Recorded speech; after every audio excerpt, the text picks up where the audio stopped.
नमस्कार दोस्तों। हरियाणा सरकार किसानों के लिए एक स्कीम लेकर आई, यानी जो किसान धान की खेती करते हैं उनके लिए एक स्कीम लेकर आई कि अगर आप पैसा करेंगे तो आपको 4,000 रुपया प्रति एकड़ सरकार देगी। यानी हर किल्ले के हिसाब से 4,000 रुपया किसानों के खाते में आ जाएगा। तो बहुत से किसानों ने उस स्कीम को अपनाया, लेकिन क्या है कि पिछले साल का पैसा अभी तक किसानों को नहीं मिला है। ध्यान से सुनिएगा ये स्कीम कौन सी है। और दूसरा हम बात करेंगे जो एमएसपी का थोड़ा सा बढ़ाया एमएसपी को, उस पर भी बात करेंगे। पहले उस स्कीम की बात कर लेते हैं। वो स्कीम का नाम है डीएसआर, यानी डायरेक्ट सीडेड राइस, धान की सीधी बिजाई। अब आप समझ गए। आपको पता है कि पहले हमारे क्या होता था कि जो खेत है, ज़मीन है, उसकी खुदाई, पानी लगाना, फिर धान की रोपाई करना। तो पानी को बचाने के लिए सरकार ये स्कीम लेकर आई।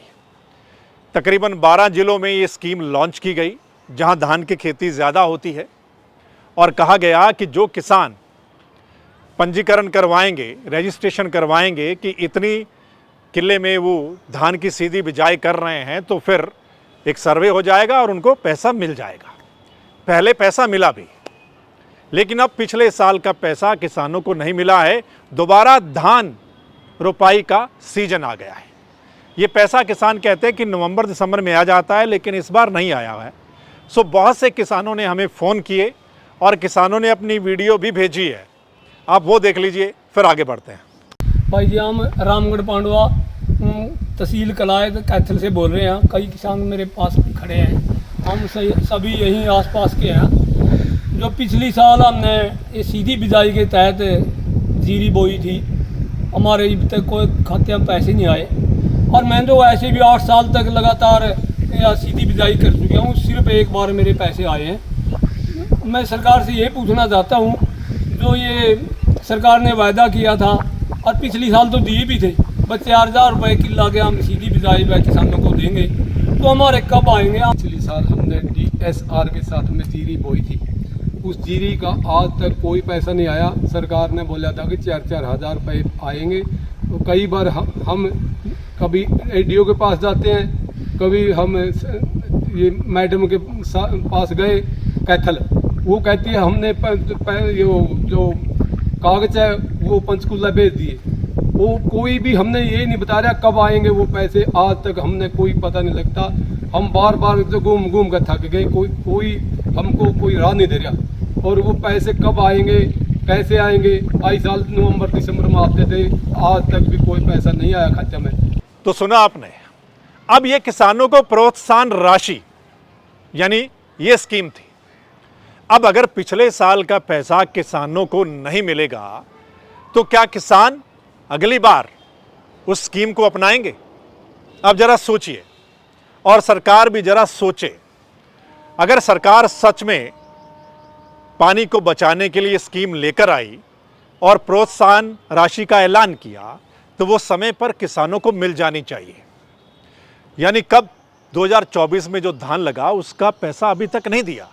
अब अगला धान लगने का सीजन आ गया है, तो किसान क्यों सरकार पर विश्वास करेंगे?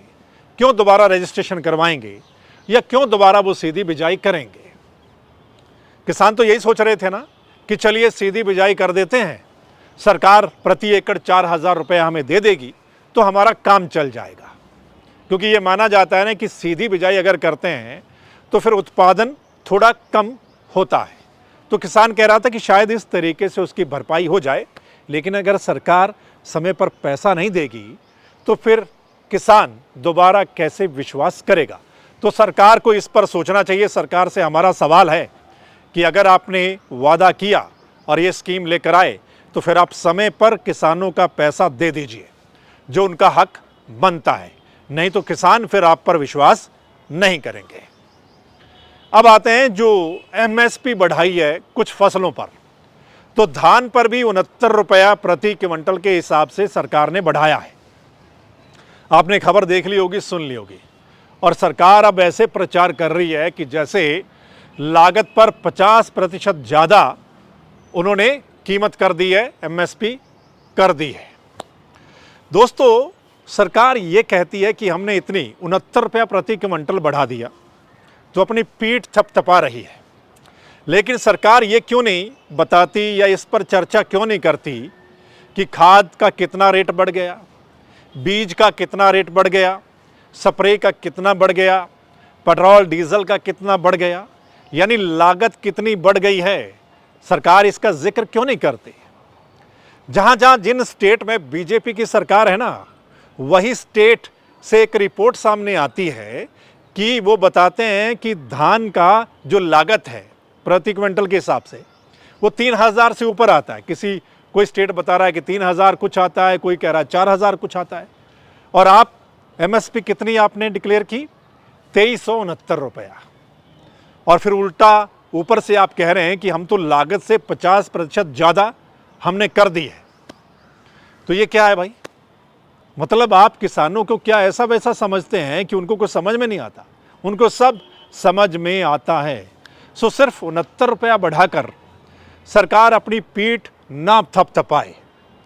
हाँ, अगर लागत कम करती है सरकार और उधर से एमएसपी बढ़ाती है तो हम समझ सकते हैं कि किसानों के हित में फैसले लिए जा रहे हैं।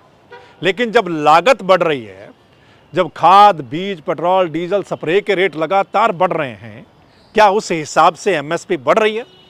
सरकार को इस पर अपना जवाब देना चाहिए। यानी किसानों के लिए सरकार बातें तो बहुत बड़ी बड़ी करती है, वादे भी बहुत बड़े बड़े किसानों से किए जाते हैं, दावे किए जाते हैं, लेकिन धरातल पर यानी एक्चुअल में सरकार उस पर कितना खरा उतरती है, ये आप समझ सकते हैं।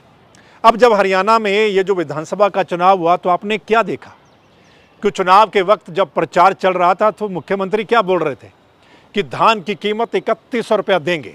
क्या आपको 3100 रुपया मिला धान की कीमत? जब आपने एमएसपी 2300 रुपया रखी हुई थी तो उसमें आप 3100 रुपये का ऐलान कर रहे हैं, मतलब कुछ भी। और अगर आप ऐलान कर दें तो फिर आप दीजिए, क्यों नहीं दिया? सो ये कहते कुछ हैं और करते कुछ हैं, जो अब जनता को भी समझ आ रहा है और किसानों को भी समझ आ रहा है। सो दोस्तों, क्या कहेंगे? दो बातें आपके सामने रखी हैं। किसानों को आपने सुना कि स्कीम के नाम पर पैसा नहीं मिला है उन किसानों को, और दूसरा, जितनी एमएसपी बढ़ाई। अपनी राय जरूर दीजिएगा नीचे कमेंट करके, और अगर आप शेयर करेंगे तो तमाम लोगों तक ये बातें पहुंच जाएंगी, वो भी अपने मन की बात नीचे लिख सकते हैं।